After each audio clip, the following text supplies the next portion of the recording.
1984, it's business as usual at Honda. And that business is keeping number one. Changes for 1984 off-road models are evolutionary rather than revolutionary. We had a great lineup of bikes last year, and this year we've made them even better.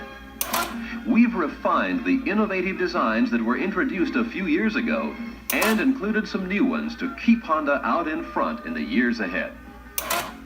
After viewing this program, you will be able to identify the unique features for 1984 and describe the new service procedures they require. So, let's see what's new, model by model. Honda's open-class motocrosser, the CR250R, is a refinement of last year's CR480R that is destined to repeat Honda's 1983 success as number one in this class. The stroke has been increased from 76 to 79 millimeters. Displacement is now a very healthy 491 cc's. The crank wheels are covered to reduce crankcase volume and increase primary compression. In conjunction with the displacement increase, this feature and some porting changes are responsible for a horsepower increase to 58 brake horsepower, up by almost 7 from last year. This crankshaft cannot be rebuilt. The crank pin can't be pressed out without damaging the covers. If the lower end is damaged or worn, the entire crankshaft assembly must be replaced.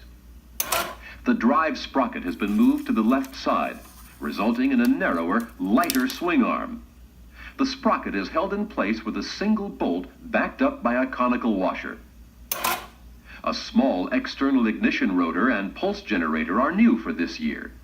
And here's some great news about this system. While part numbers are different for different models, the rotor is the same size on all 1984 CRs. Only one puller is required for all models. A new one-piece air filter is used to ensure good sealing. Service is the same as last year. Air scoops have been added for improved engine cooling to maintain optimum power during long races in warm weather. The front disc brake is new for this year. It's a dual piston type that provides maximum braking effort. It's also lighter than last year's drum brake for lower unsprung weight. Service for the new CR brake is similar to the XR brake introduced last year. However, the components are not interchangeable. The CR disc is thinner, and the caliper and master cylinder pistons are smaller in diameter. Nitrogen pressure in the ProLink reservoir has been changed from 280 to 142 psi. This makes the suspension more supple, and in combination with a longer connector length, greatly improved damping and more usable travel are achieved. Just as important, the redesign improves traction, particularly on hard surface tracks. The link is 11 millimeters longer than the previous one, and while it might fit a 1983 model, it's not recommended because damping and spring rates have also been changed. The longer link changes the progression curve, making it more linear. The rising rate is increased at the bottom of suspension travel to provide more usable damping in the first few inches of movement.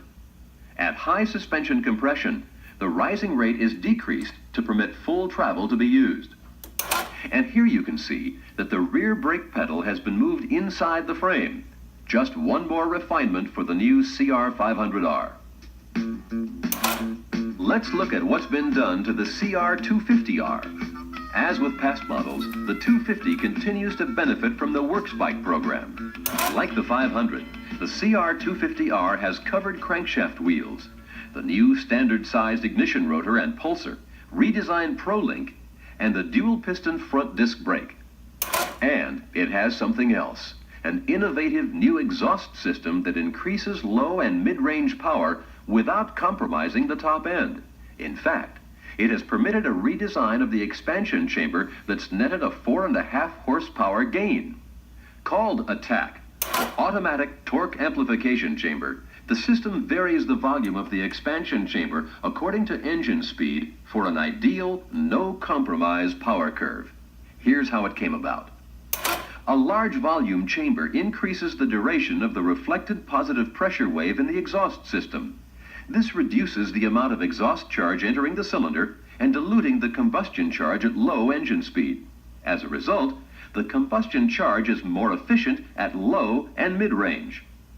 A small volume chamber increases the exhaust gas velocity, and at high engine speeds, each negative wave scavenges each following exhaust gas wave, pulling it out of the combustion chamber. This design is very efficient at high engine speeds. Now, here's how ATAC puts it all together.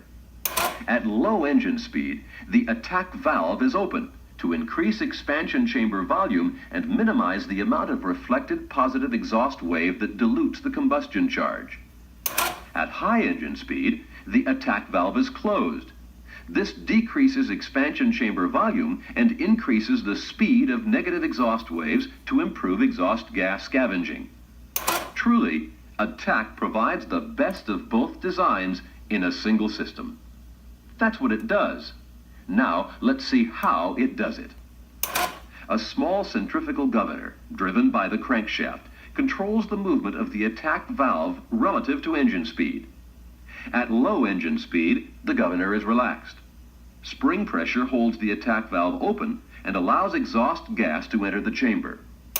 As engine speed increases, the governor is expanded by centrifugal force. It moves the linkage and begins to close the valve to the ATAC chamber, progressively tuning the expansion chamber volume for optimum performance. At high engine speed, the governor is fully expanded. In this position, the valve to the ATAC chamber is completely closed, and the expansion chamber is tuned for optimum peak horsepower. The ATAC system should be cleaned and inspected at piston replacement intervals, 7.5 hours of engine operation. The gaskets on each side of the separator plate must be in perfect condition, or air can be sucked into the cylinder, lean the mixture, and damage the engine. The linkage should be lubed with silicone spray. The governor runs in an oil bath and requires no service.